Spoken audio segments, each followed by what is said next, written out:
Are you wondering if Instacart is a good part-time job? Well, in this video, I'm going to give you guys my honest opinion, and I'm also going to show you guys my earnings that I made when I worked Instacart for 3 weeks straight, part-time. And I'm going to give you guys some tips and tricks as well. Let's get straight into it. Hi everybody, welcome back. I hope everybody's doing good today. I'm doing great. I'm back with another video for you guys, and this is going to be another Instacart video because after I did my last video, it did really well. A lot of people signed up. A lot of people said that they hadn't started yet, and a lot of people had more questions, so I said I would do another video giving you guys some more tips because after I did that video, I did start doing Instacart more. For a few weeks, I worked like 20 something hours a week, and I just want to show you guys my earnings and give you guys some more tips and just tell you guys about things that I learned during that time. So you guys already know I don't waste any time. Let's go ahead and get straight into it.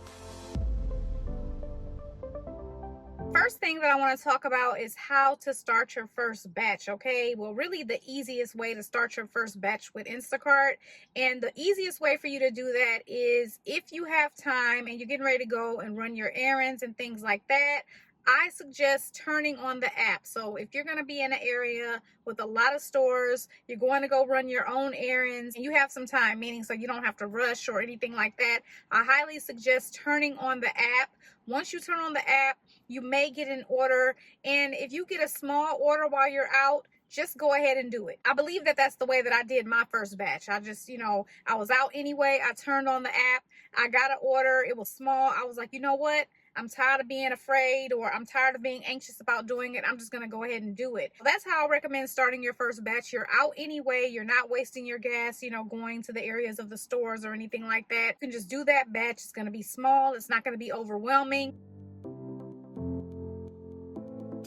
I don't think I mentioned this in my last video. I want to give you guys some tips and tricks that you can do when you're deciding if you want to accept a batch. So you may not want to do batches in certain areas, or you may not want to do apartments, which is all understandable. So once you see a batch, you can actually zoom in on the app and it will show you what area that person lives in. And you will also be able to see if it's an apartment. So when it's an apartment, you will get a different type of symbol. So a house will have like a house, and an apartment will have like a building. And that's the case most of the time, but I have had times where the apartment had the house symbol also. So yeah, you can zoom in on the building. You may be able to see like the name of the apartments or the street that the apartments are on. So that's a good little tip for you. One thing that I recently learned while I was doing Instacart, for that 3-week period, once you accept a batch, you can look at all of the batch notes, okay? So I think that this is very important because sometimes a customer may have very detailed things that they want. So for example, I accepted a batch and then the customer was like, I will pay you $10 extra if you wear a mask during delivery, so they'll put a lot of things in those notes. When you accept that batch, if you check that area by clicking the 3 little dots at the top upper right, you will be able to see all of the notes for the batch. So I think that that's a good thing for you to do because there may be things that you necessarily don't agree with. Now, there have been like some customers, I haven't had a customer like this, but people have said that they've had customers who want them to bring their groceries inside and things like that. And again, some of these things would be on the batch notes. And if that's something that's not acceptable for you, cancel the batch. So you don't really have to worry about your cancellations too much with Instacart. You don't want them to get over a certain amount. You can cancel a batch if there are things that make you uncomfortable with that batch, or there are demands that you're just not willing to meet. You're an independent contractor. You are not an employee of the company. You are your own boss. I think when people have been an employee for so long, they don't understand the power of being an independent contractor, and they don't use it to its full advantage. So you don't have to do anything that you're not comfortable with doing, okay? So another thing that I want to talk about is how do you determine if a batch is worth taking? So everybody is going to be different. You can't hear other people's complaints and think that that's not going to work for you. So for example, like I told you guys in my last video, a lot of people don't like small orders. That's trash to them. Those are trash orders. Those are trash batches. Small orders work for me, okay? I'm not doing a bunch of heavy orders. I'm not carrying a bunch of heavy things of water. I'm not doing all of that. I'm not breaking my back for Instacart. If someone else chooses to do those type of batches, I don't judge that. That's what they're willing to do. For me, the pay needs to be more than the mileage and the items, okay? So if it's a $10 batch, it needs to be less than 10 items, really less than 5 items, and it needs to be less than 10 miles. And honestly, it needs to be really less than 5 miles. So when I first started doing small batches, I would do a small batch and it would be like an $8 batch, 5 items, and maybe 6 miles away from the store. Now, if I see an $8 batch, it needs to be like 5 miles, 3 miles, you know, away from the store. So now I try to do smaller batches that are closer to the store. I've made the mistake of doing small batches that were a little further from the store. So, you know, you live and you learn, you know what I mean? So the mileage needs to be no more than half of how much the batch pays. So if it's a $40 batch, it definitely needs to be less than 40 items and less than 20 miles. But I wouldn't do a batch like that, okay? So have I done batches like that? Yes, I've done a $40 batch that was 25 miles away, but it was only like 12 items. So, you know, you have to kind of see what works for you. But for me, I just like small batches. It's simple. I don't have to think too hard. I don't have to think too much. When you see my earnings later in the video, you will see that small batches add up, okay? So yeah, you know, you just want to kind of be smart. Doing batches that don't pay a decent amount, that have you driving super far, you know, to me, it's just not worth it, especially if this is not something that you're going to be doing full time, okay? Okay, so now I want to talk to you guys about whether Instacart is a good part-time job or not, and also, is it good full-time? So before we get into me saying that, I want to say this again because this has to be said.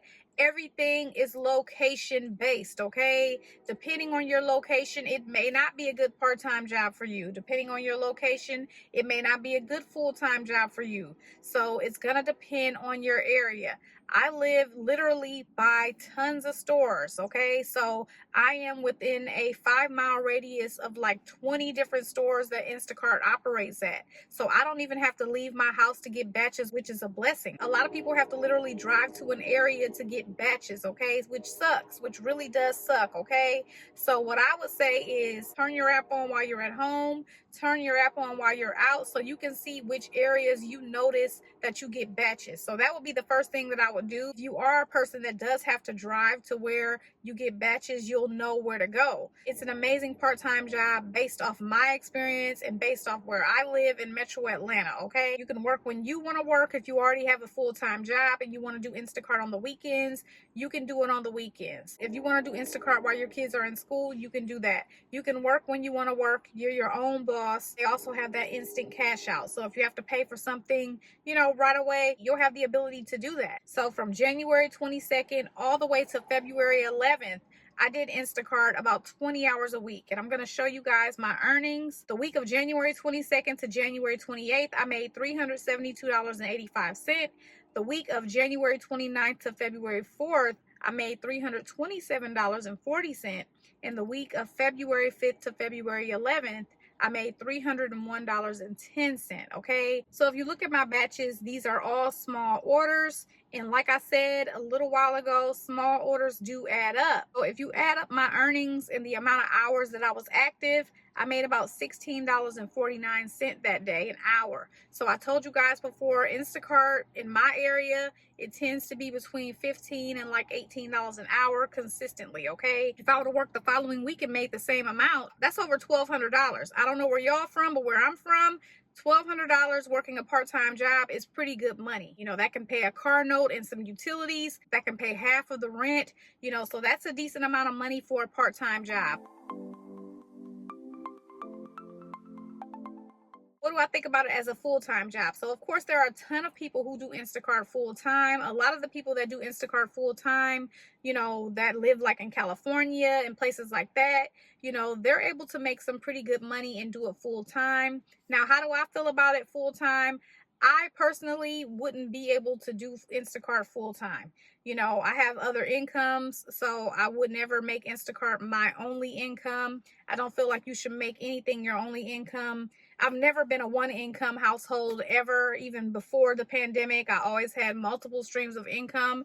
And so I would never make anything my only income. Doing Instacart full time, I feel like it could get pretty stressful, and only because of the fact for the people who have to go and wait at stores to get orders, sometimes they're waiting for hours. That can get to be a bit much. A lot of people that do it full time, sometimes they're out for 12 hours a day and stuff like that. And again, in my opinion, that still beats working a regular job, you know, with a boss and not being able to come and go as you please. But that probably can get kind of stressful. So I don't know about it for full time. I know people are doing it full time. It wouldn't work for me full time. Like, I can't be out 12 hours a day. I don't want to be out 12 hours a day. I want to do my hours and go home. Okay, so I think I've gone over everything that I wanted to go over. If I missed anything, I can do another video. You guys already know that I appreciate you so much for watching. If you guys have any questions or comments, you can leave those below. I'll respond to all comments. Keep in mind, I'm still pretty new to Instacart also, so I don't know everything. I highly recommend that you check out the shopper community forum. I've learned a lot of things by just browsing the forum. Just try it for yourself and form your own opinion